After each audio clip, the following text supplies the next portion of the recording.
Well, hello YouTube. I am back again. It's T, and I'm here to talk about these bridge accounts for the month of November. Well, really mid-October to mid-November.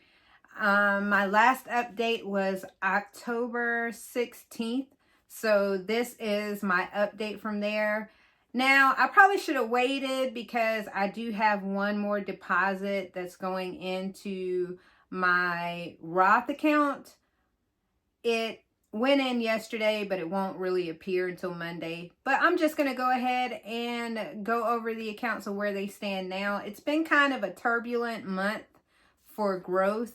So I haven't seen as much growth as I would want to see. But at the same time, I haven't lost anything. And that is the big deal. So let's start looking at these bridge accounts and see where I stand for the month of November. And let's talk about it.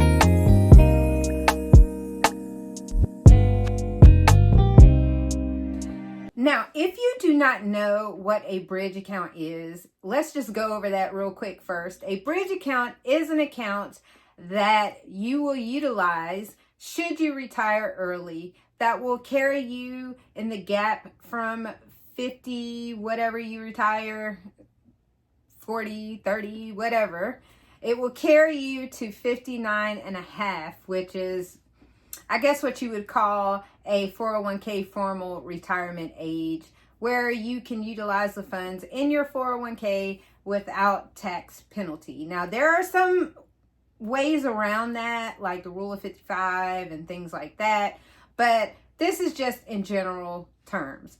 So these accounts are accounts that I will be utilizing, well, I hope to grow in order to utilize to bridge that gap between when I retire. I do plan to retire before the age of 59 and a half. So I need to have money to carry me on through to the end of that period, that 59 and a half period where I could access my 401k. Now, I hope to have more than enough to bridge that gap and essentially not have to touch my 401k for longer. That is the goal, but you never know. I mean, especially now with these prices and this economy and these things that are happening, you never know. But I'm going to try to build as much as I possibly can.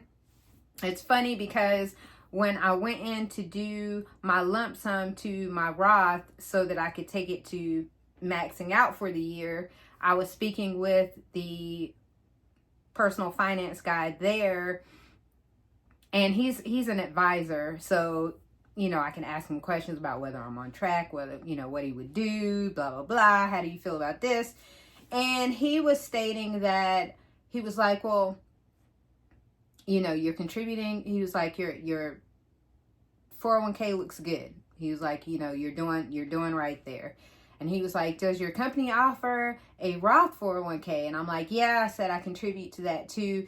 That is actually what I will be bumping up as I get pay increases now. So if I were to get a raise next year, that raise will go into my Roth 401k. I'm going to bump that up as far as I can until I have maxed out what I can contribute. Our company does have stipulations on how much money you can put into a retirement account with them, and I'm almost there. Like, I'm just shy of the benchmark. So once I get to that point, I can't contribute anymore. I won't be able to contribute anymore to my 401k or my Roth 401k. So that will be it for me. The only saving grace is that I will reach 50 next year. So I do have the ability to do catch-up contributions, so I can do a little bit more than what everybody else can before you reach that age. So I will have a little bit more wiggle room to allot some more funds there, but I am capped at what I can contribute there moving forward. And hey, it is what it is. That's why I need these other types of accounts to assist in that, since I won't be able to increase that but so much. I'm using these other avenues as well. So the first account that I'm using is, as I spoke about, my Roth IRA. I do have, like I said, a 401k at work, and I also have a Roth 401k at work. And a Roth 401k works kind of similar to a Roth IRA. It's just that it's with your employer. And so that Roth 401k can also be used as a bridge account. He was telling me that that's what the guy at the bank was saying. He was like, you know, well, you have another bridge. He was like, you're already contributing to a Roth 401k, so you have an additional bridge. I never really looked at that as a bridge account, but it is another bridge account. So anyway, let's look at the Roth 401k. First, I'm going to go back to where we were last month, and then I'm going to show where I am today. Stay tuned. So this Roth was started in May of this year. I started with an initial deposit of $4,000. We currently sit at $5,233.68 in this account. I have contributed $750 thus far since I started the account. I've gained $497.22. I have also gained 83 cents in interest. And then I have an advisory fee on this account. So I have lost $14.39. So as we take a look at this one, you can see that I currently have a balance of $7,175.81. Since inception, I did start this account in May of this year with a $4,000 deposit. I have deposited $6,700. That 2 cents that you see there actually came from interest, but they put it as a contribution. I have gained $489.20, so nearly $500 in this period of time. I've gained also 15 cents in dividends, 83 cents in interest, and I have lost $32.39 though with advisory and transaction fees. Now, I'm not happy about that, but as I've said previously, this account is not an account that I will be having for a long period of time. This is really to establish a banking relationship. So I don't foresee myself having this more than a couple of years, and then I'll probably switch to Fidelity. I just kind of wanted to see how this worked so I didn't mess myself up. And because this is something that you can get penalized in a tax way if you do not do things properly. So I kind of wanted to see how this worked, to see if it was something that I could do on my own. I think it is. So therefore, probably after year two, I'll probably be looking at other options. But still, I'm pretty happy. It's over 11% in growth right now. So I'm really happy about that. Despite the ups and downs, we're still hanging in there.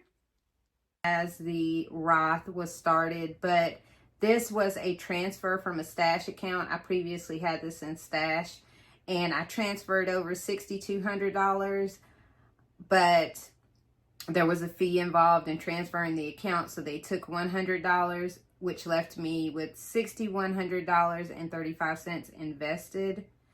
And currently we sit at $7,783.40. So we have done relatively well for the conditions. It goes up and down, but you can see if I was at a loss, I would be in the red. You could see the red loss indicator. If I was at a loss, I would be in the red.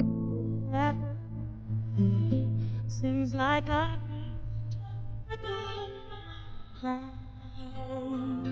Yep, you saw it. We are operating in a loss for November so far. It has not been a good month. It has not been kind to me, but I'm still pretty doggone happy about where I sit. Why? Because regardless of that fact, overall, the money has grown. I learned something from a person I consider a mentor. I won't mention names up here, but they said you haven't really lost anything until you've lost what you contributed.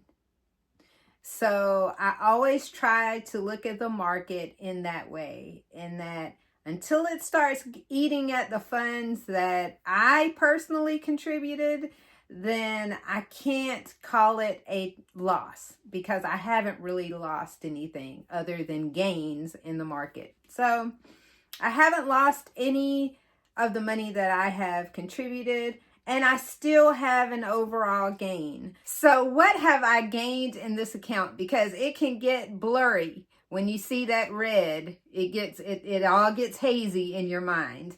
Well, I have contributed $7,590.09. The total on this account to date is $8,190.13.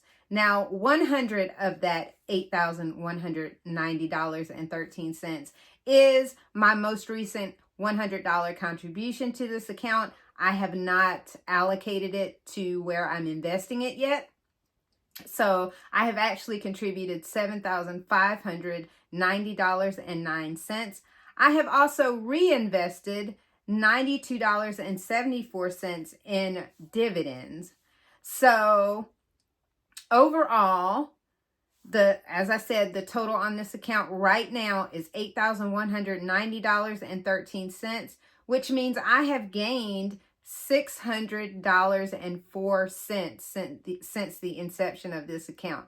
Now, I know it doesn't sound like a lot, but I've only opened this account in May. So this is my performance from May to now. So I consider that a win. We are gaining money. We have not lost money. Most importantly, I haven't lost anything that I have contributed to the account.